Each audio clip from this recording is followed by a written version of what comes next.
திமுக MP Dayanidhi Maran தனது சகோதரர் கலாநிதி மாறனுக்கு வக்கீல் நோட்டீஸ் அனுப்பியதாக moneycontrol.com செய்தியில் தகவல். சன் டிவி பங்குகளை கையாளுவது 2003 இருந்த நிலைக்கு மீட்டெடுக்க நோட்டீஸில் வலியுறுத்தல்.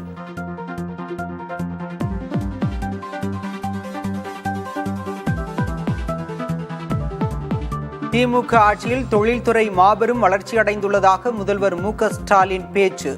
நாட்டிலேயே தமிழகத்தில்தான் அதிக அளவில் பெண் தொழில் முனைவோர் இருப்பதாகவும் பெருமிதம்.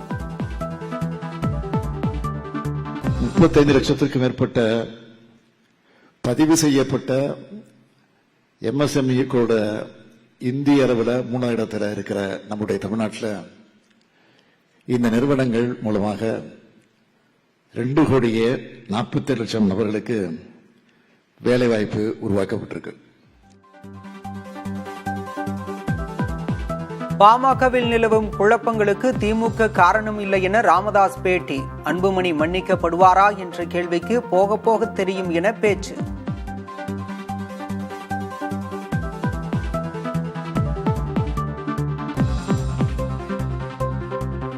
முருகர் மாநாட்டுக்கு எதிராக மதுரையில் மத நல்லிணக்க கூட்டமைப்பினர் சார்பில் மனித சங்கிலி போராட்டம். விசிக தலைவர் திருமாவளவன், இயக்குநர் அமீர் உள்ளிட்டோர் பங்கேற்பு.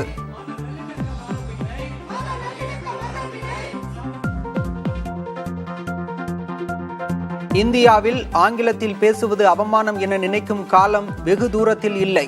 மத்திய உள்துறை அமைச்சர் அமித்ஷா பேச்சால் சர்ச்சை.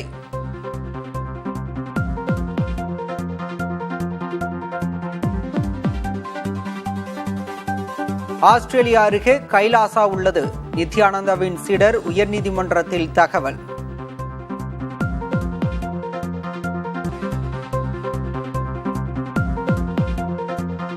வரும் 20 முதல் அடுத்த மாதம் 18ஆம் தேதி வரை சென்னை எழும்பூர் ரயில் நிலையத்தில் புனரமைப்பு பணிகள். புறநகர் ரயில் சேவைகளில் மாற்றம் செய்யப்பட்டிருப்பதாக தெற்கு ரயில்வே அறிவிப்பு.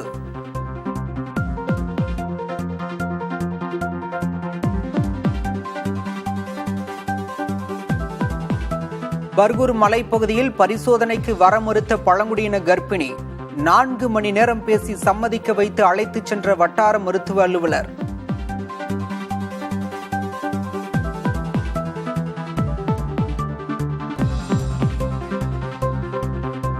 ஈரான் உயர் தலைவர் காமெனியை உயிரோடு இருக்க விட மாட்டோம்.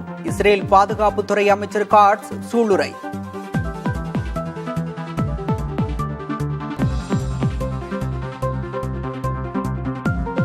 அமெரிக்காவில் பரிசோதனையின் போது வெடித்து சிதறிய ஸ்டார்ஷிப் ராக்கெட்.